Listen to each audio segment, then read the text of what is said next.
CIET NCERT के जरिए पेश है 8वीं जमात के लिए समयदर्शी किताब ख्याल। सफ़ा नंबर 137। सबक 14। हॉकी का जादूगर। इस सफ़े के बाईं जानिब एक QR कोड दिया गया है, जिसे स्कैन करके आप सबक से मुतालिक मजीद मालूमात हासिल कर सकते हैं। मेजर ध्यानचंद की पैदाइश 29 अगस्त 1904 को इलाहाबाद में हुई। उनका असली नाम ध्यान सिंह था, लेकिन वो मशहूर ध्यानचंद के नाम से हुए। इनके वालिद सुमेश्वर सिंह फौज में सूबेदार के ओहदे पर फाइज थे और फौज की तरफ से हॉकी खेलते थे। इनके भाई रूप सिंह भी अपने जमाने के मशहूर हॉकी खिलाड़ी थे। शुरू में ध्यानचंद की दिलचस्पी कुश्ती में थी। जब वो 16 बरस की उम्र में एक सिपाही के तौर पर फौज में भर्ती हुए, तो वहां सूबेदार मेजर ने उनकी सलाहियतों को बखूबी पहचान लिया और ये महसूस किया कि वो हॉकी के अच्छे खिलाड़ी बन सकते हैं। उन्होंने ध्यानचंद को हॉकी की मशक करते रहने का मशवरा दिया और वो अपने साथियों के साथ हॉकी खेलने की मशक करने लगे। इस तरह ध्यानचंद की हॉकी से दिलचस्पी बढ़ गई। रफ्ता रफ्ता इस दिलचस्पी ने जुनून और दीवानगी का रूप अख्तियार कर लिया। वो चांदनी रात में भी हॉकी की मशक करने लगे। देखते ही देखते दुनिया के एक अजीम खिलाड़ी बन गए। एक मैच के दौरान उनके जूतों की हालत खराब हो गई, तो उन्होंने नंगे पांव खेलने का फैसला कर लिया। इसके बावजूद उन्होंने कई गोल किए, जिससे मुखालिफ टीम हैरान रह गई। 1925 में इंडियन फेडरेशन का कयाम अमल में आया। 1928 के एम्स्टर्डम ओलंपिक्स में हिंदुस्तान की हॉकी टीम ने जब पहली बार ओलंपिक खेलों में हिस्सा लिया, तो फाइनल में हिंदुस्तान और हॉलैंड का मुकाबला था। इस सफ़े के बाईं जानिब ध्यानचंद की तस्वीर दी गई है, जिनके हाथ में हॉकी है। सफ़ा नंबर 138। इस सफ़े के ऊपर एक तस्वीर दी गई है, जिसमें हॉकी का मैच चल रहा है। इस तस्वीर में ध्यानचंद अपनी हॉकी से गोल करने की कोशिश कर रहे हैं और उनके पीछे 2 खिलाड़ी भाग रहे हैं। ध्यानचंद और टीम के दूसरे साथी अचानक बीमार हो गए। ध्यानचंद को भी तेज बुखार था, लेकिन उन्होंने सोचा कि उन्हें दिलेरी का मुजाहरा करना चाहिए। उनके इस कदम से पूरी हिंदुस्तानी टीम तमाम ताकत यकजा करके मैदान में कूद पड़ी। इस मैच में हिंदुस्तान ने हॉलैंड को 3 गोलों से शिकस्त दी, जिनमें से 2 गोल ध्यानचंद ने किए।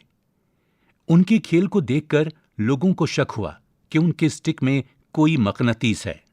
उनकी हॉकी स्टिक को तोड़कर देखा गया, मगर उसमें से कुछ न निकला। ऑस्ट्रिया के शहर वियना में ध्यानचंद की शानदार कारकर्दगी देखकर मकामी लोग बहुत मुतासिर हुए।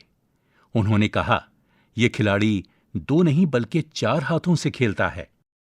वहां के लोगों ने उनके एजाज में एक मुजस्समा बनाया, जिसके 4 हाथ थे और सभी हाथों को हॉकी स्टिक पकड़े दिखाया गया है। 1932 में लॉस एंजलिस ओलंपिक में ध्यानचंद ने अपनी बेहतर कारकर्दगी पेश करके एक बार फिर टीम को ओलंपिक चैंपियन बनाने में अहम किरदार अदा किया। ध्यानचंद की सलाहियतें और गोल करने की रफ्तार काफी हैरानकुन थी। उनके जादुई खेल और सलाहियत से मुल्क को हमेशा बुलंदी और सुर्खरुई हासिल हुई। अमेरिका के खिलाफ पोल मैच में हिंदुस्तानी हॉकी टीम ने 24 गोल किए। हिंदुस्तान ने अमेरिका को 1-24 से हराया, जो अब तक ओलंपिक का सबसे बड़ा रिकॉर्ड है। इस मैच में ध्यानचंद ने अकेले 8 गोल किए, जो उनकी नाकाबिले यकीन सलाहियत का सबूत है। सफ़ा नंबर 139। 1936 के बर्लिन ओलंपिक मुकाबलों में ध्यानचंद को हिंदुस्तान की हॉकी टीम का कप्तान मुंतखब किया गया। फाइनल मुकाबला हिंदुस्तान और जर्मनी की टीमों के दरमियान था। यह मुकाबला बड़ा सख्त साबित हुआ। मैच के दरमियान गेंद हर वक्त ध्यानचंद की हॉकी स्टिक के साथ चिपकी रहती थी। गेंद को अपने काबू में रखने के इस अनोखे तरीके को देखकर तमाशाई हैरान रह गए। मुकाबले के शायकीन में से कुछ लोगों को ये शक होने लगा कि कहीं ध्यानचंद की स्टिक में कोई ऐसी चीज तो नहीं लगी है जो गेंद को अपनी जानिब खींची रहती है। चुनांचे ध्यानचंद को दूसरी स्टिक से खेलने के लिए कहा गया। दूसरी स्टिक से भी ध्यानचंद ने पे दर पे गोलों का तांता बांध दिया। अब इंतजामिया को यकीन हो गया कि जादू स्टिक का नहीं बल्कि ध्यानचंद की लचकदार और मजबूत कलाइयों का है। लोगों ने उसी वक्त से ध्यानचंद को हॉकी का जादूगर कहना शुरू कर दिया। इस ओलंपिक में हिंदुस्तानी टीम ने कुल 38 गोल किए, जिनमें से 11 अकेले ध्यानचंद ही ने किए थे। वो अपनी खुदनोश्त गोल में लिखते हैं, इसका यह मतलब नहीं है कि सारे गोल मैं ही करता था।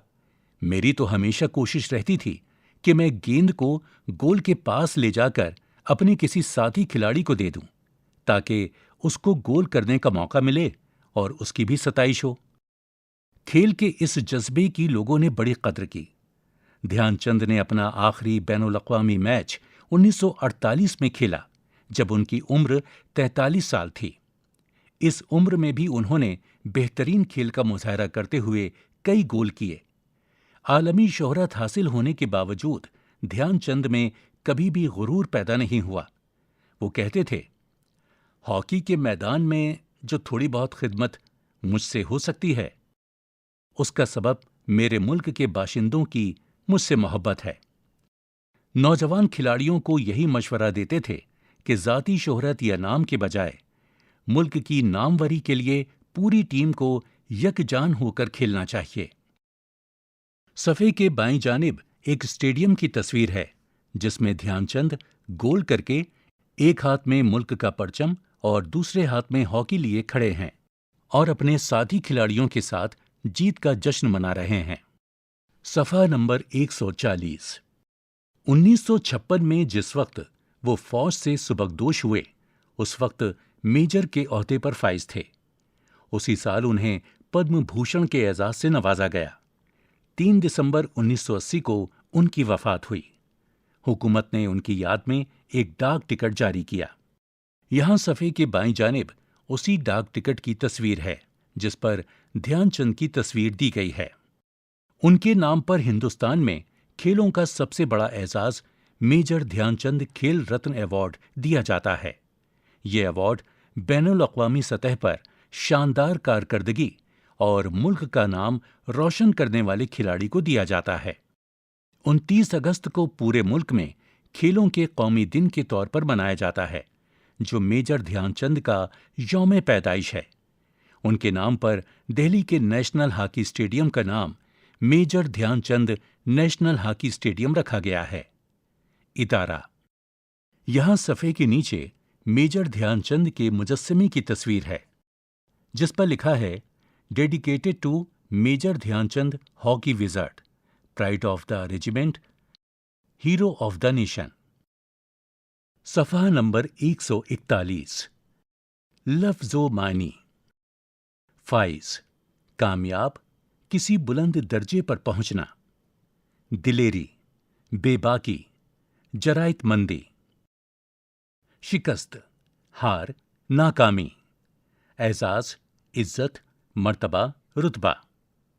मकनातीस, एक ऐसी धात जो लोहे को अपनी तरफ खींचती है। गौर कीजिए, अज़्म और हौसला पुख्ता हो तो किसी भी शोबे में कामयाबी हासिल की जा सकती है। ध्यानचंद हॉकी के खेल में माहिर थे, जिन्होंने अपने अज़्म और हौसले से बेहतरीन खेल का मुजाहरा किया और हॉकी का जादूगर कहलाए।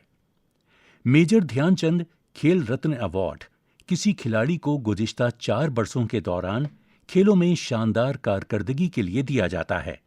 इसके अलावा अर्जुन अवार्ड, द्रोणाचार्य अवार्ड और मौलाना अबुल कलाम आज़ाद ट्रॉफी वगैरह कौमी और बैनुल-अक़वामी मुकाबलों में बेहतरीन कारकर्दगी के एवज़ दिए जाते हैं। हॉकी दुनिया के मकबूल तरीन खेलों में से एक है। इस खेल में 11 खिलाड़ियों पर मुश्तमिल 2 टीमें हिस्सा लेती हैं। हर खिलाड़ी का मकसद गेंद को मुखालिफ टीम के गोल पोस्ट में दाखिल करना होता है। हॉकी खेल के मुकाबलों के कुछ कप और ट्रॉफियां इस तरह हैं: Aga Khan cup, Dhyanchand trophy, lady Ratan Tata trophy, Nehru trophy, Rangaswami trophy, Scindia trophy वगैरह। सफा नंबर 142। सोचिए और बताइए। 1. खेलों में ज़ाब्ते क्यों बनाए जाते हैं? 2. बर्लिन ओलंपिक में ध्यानचंद की हॉकी स्टिक को तब्दील करने की क्या वजह थी? 3. हॉकी से मिलते जुलते और कौन कौन से खेल खेले जाते हैं? 4. किन किन मकामात पर ध्यानचंद ने मुल्क को कामयाबी दिलाई? 5. मुश्किल वक्त में आप किस तरह फैसला करते हैं? यहां दिए गए अल्फाज की मदद से खाली जगहों को पुर कीजिए। वो अल्फाज हैं 1885, बर्लिन ओलंपिक, बैनुल अक़वामी, 24/1, हालैंड, कप्तान। 1. खाली जगह में मुल्क का पहला हॉकी क्लब कलकत्ता में कायम किया गया। 2.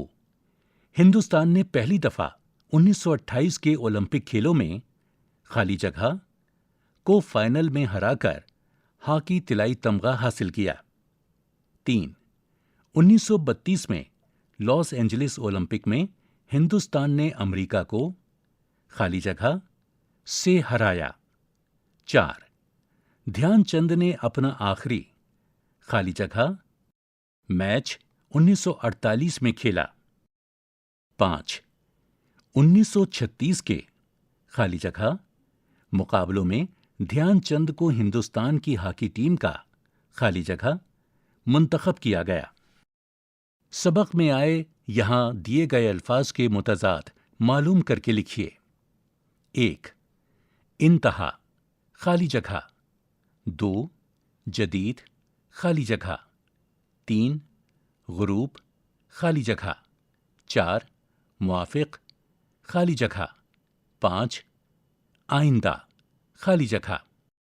सफ़े के बाईं जानिब एक बच्चे की तस्वीर है जो कागज पर कलम से लिख रहा है।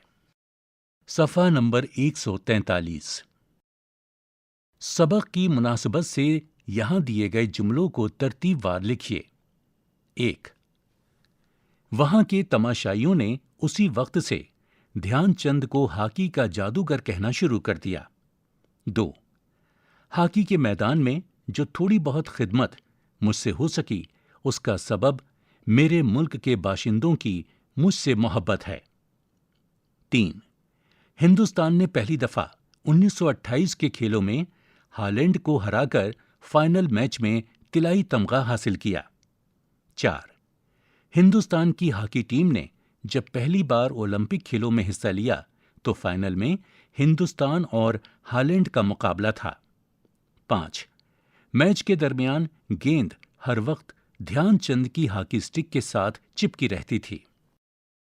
यहां खिलाड़ियों के नाम दिए गए हैं। ये मालूम करके लिखिए कि कौन सा खिलाड़ी किस खेल से ताल्लुक रखता है। Mushtaq Ahmed, Mohammad Kaif, Mohammad Shahid, Ashok Kumar, Sachin Tendulkar, KD Singh Babu, Taj Mohammad, Manu Bhaker, Aslam Sher Khan, PV Sindhu, Mary Kom, Saina Nehwal, Karnam Malleswari.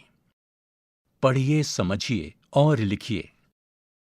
लफ्ज़ों का वो मजमुआ जो एक ख़ास तरतीब में किसी कद्र बामानी होने के बावजूद मुकम्मल ना हो, फ़िक्रा कहलाता है।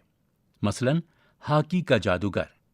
इसी तरह आप भी अपनी रोज़मर्रा ज़िंदगी से वाबस्ता वाक़यात से 5 फ़िक्रे लिखिए। यहाँ 5 खाली जगह दी गई हैं। सफ़ा नंबर 144। यहाँ दिए गए अल्फाज के 2 मुतरादिफ लिखिए। 1. सूरज। 2. तारे। 3.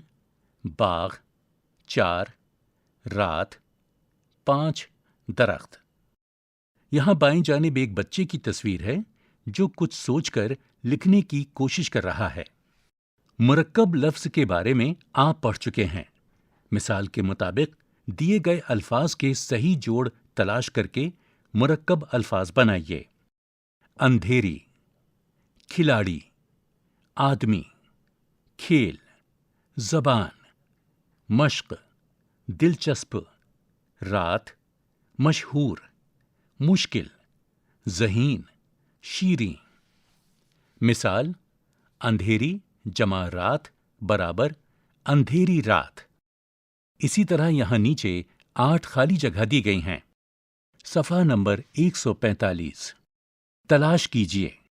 लाइब्रेरी से मेजर ध्यानचंद की आप बीती गोल हासिल कीजिए और उसे पढ़िए। खेल की दुनिया में लाइफ टाइम अचीवमेंट अवार्ड जिन शख्सियात को दिया गया उनको तलाश कीजिए और उनकी फहरिस्त तैयार कीजिए। साथ ही उनकी तस्वीर के खाके बनाइए।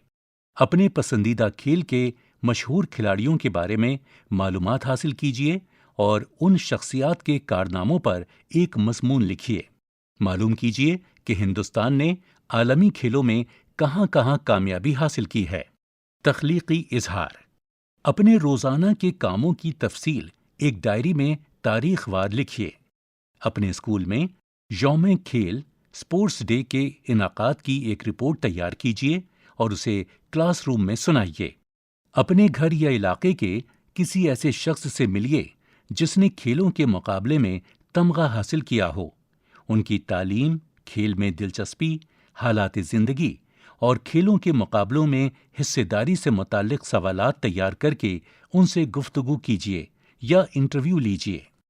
अमली काम। इनफरादी और इज्तिमाई खेलों की फहरिस्त बनाइए और चार्ट पर हर खेल के बारे में 3 सतरें लिखिए और उसकी तस्वीर भी चस्पा कीजिए।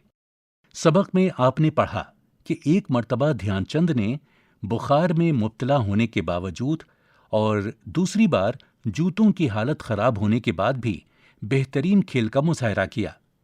अगर ध्यानचंद की जगह आप होते तो क्या करते? अपने तासुरात को पैराग्राफ की शक्ल में लिखिए। सफ़ा नंबर 146। चंद दिनों के अखबारात में खेल से मुताल्लिक खबरों का मुताला कीजिए और किसी एक खेल के मुकाबले की रिपोर्ट अपनी ज़बान में लिखिए। किसी खेल के बारे में की जा रही कमेंट्री को सुनिए और दोस्तों के साथ मिलकर उसी तरह अपने पसंदीदा खेल की कमेंट्री सुनाने की मशक कीजिए। ख़वातीन हॉकी टीम की मशहूर खिलाड़ियों और उनकी नुमाया खिदमात की फहरिस्त बनाइए। सफ़े के नीचे 3 तस्वीरें दी गई हैं, जिसमें एक हॉकी का खिलाड़ी, दूसरी तस्वीर में आइस हॉकी और तीसरी तस्वीर में पोलो खेलते हुए खिलाड़ी की तस्वीर दी गई है। इसी के साथ ये सबक यहीं मुकम्मल होता है। अभी आप सुन रहे थे 8वीं जमात के लिए समयदर्शी किताब ख्याल। साउंड रिकॉर्डिस्ट मंजू कुमारी। समई फनकार परवेज गौहर। संपादन डॉक्टर मोहम्मद शमीम खान।